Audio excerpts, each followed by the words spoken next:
പ്രിയപ്പെട്ടവരെ, IBPS clerk mains exam date വന്ന കാര്യം നിങ്ങളെല്ലാവരും അറിഞ്ഞിട്ടുണ്ടാവും. അപ്പോൾ എനിക്കിന്ന് നമ്മളുടെ ICDയിലുള്ള IBPS ക്ലർക്ക് മെയിൻസ് എഴുതാൻ പോകുന്ന കുട്ടികളോടാണ് സംസാരിക്കാനുള്ളത്.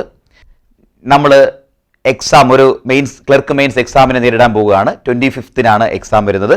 അപ്പോൾ വരും 2 ദിവസങ്ങൾ മാത്രമേ ഇനി നമുക്ക് മുമ്പിൽ സമയമായിട്ടുള്ളൂ.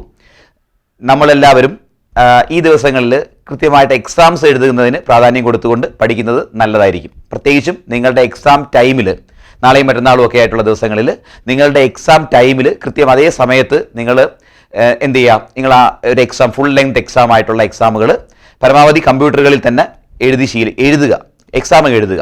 എന്ന് വെച്ചാൽ ഞാൻ പറഞ്ഞു വരുന്നത്, ഇപ്പം നമ്മളുടെ ഒരു ഫുൾ ലെങ്ത് എക്സാം എന്ന് പറയുമ്പോഴത്തേക്കും നമ്മളുടെ ആ ഫുൾ ടൈം എന്നൊക്കെ നമുക്ക് അറിയാം. അപ്പോൾ പ്രാക്ടീസ് സെക്ഷൻ ടെസ്റ്റുകൾ കൃത്യമായിട്ട് നമ്മൾ ആ ടൈമിൽ തന്നെ, നമ്മുടെ എക്സാം എഴുതാൻ പോകുന്ന അതേ ടൈമിൽ തന്നെ സ്റ്റാർട്ട് ചെയ്ത് അത് കൃത്യമായിട്ട് എൻഡ് ചെയ്യുന്ന രീതിയിൽ നമ്മൾ ക്രമീകരിച്ചുകൊണ്ട് നമ്മൾ 2 ദിവസങ്ങളുടെ എക്സാം എഴുതുകയാണെങ്കിൽ ഒരു സത്യത്തിൽ പറയാൻ ബയോളജിക്കൽ ക്ലോക്ക് പോലെ നമ്മളുടെ മൈൻഡൊക്കെ ഫംഗ്ഷൻ ചെയ്യുമെന്ന് പറയും. എന്ന് വെച്ചാൽ നമ്മൾ ഈ സമയത്ത് എക്സാം എഴുതാൻ പോകേണ്ടതാണെന്ന് നാളെ മറ്റന്നാളും ഒക്കെ കഴിയുമ്പോഴത്തേക്കുള്ള എക്സാം ഡേയിൽ നമ്മളുടെ മൈൻഡ് മൊത്തത്തിൽ, നമ്മളുടെ ശരീരവും മൈൻഡും എല്ലാം അതിനുവേണ്ടി ഒരുങ്ങിയിരിക്കുകയും അപ്പോൾ എക്സാം എഴുതുമ്പോൾ കൂടുതൽ ഫലപ്രദമായ രീതിയിൽ നമുക്ക് എക്സാമിന് അറ്റൻഡ് ചെയ്യാനും കഴിയുകയും ചെയ്യും. അപ്പോൾ എനിക്കിവിടെ പറയാനുള്ള മറ്റൊരു കാര്യം കൂടിയുണ്ട്.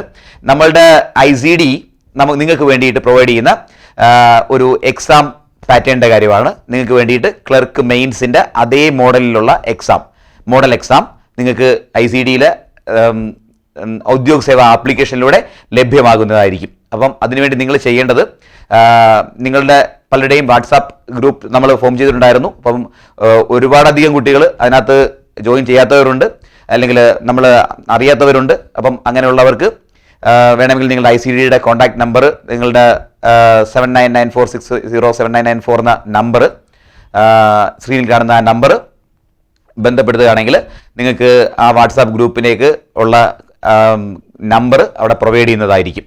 അപ്പം ബാക്കിയുള്ളവർ എല്ലാവരും തന്നെ ആ ഗ്രൂപ്പിൽ നിങ്ങൾക്കൊരു കോഡ് വരും. അപ്പോൾ ആ കോഡ് ഉപയോഗിച്ചുകൊണ്ട് നിങ്ങൾക്ക് നിങ്ങളുടെ എക്സാം പർച്ചേസ് ചെയ്യാൻ പറ്റുന്നതാണ് വിത്തൗട്ട് പേയിങ് എനിത്തിങ്. അപ്പോൾ നമുക്ക് ആ സെറ്റ് ഓഫ് എക്സാംസ് പ്രത്യേകിച്ചും ആ സമയങ്ങളിൽ ക്രമീകരിച്ചുകൊണ്ട് നിങ്ങൾ ആ എക്സാംസ് എഴുതുകയാണ്. നിങ്ങൾക്ക് നല്ലൊരു വിജയം ഉണ്ടാവട്ടെ.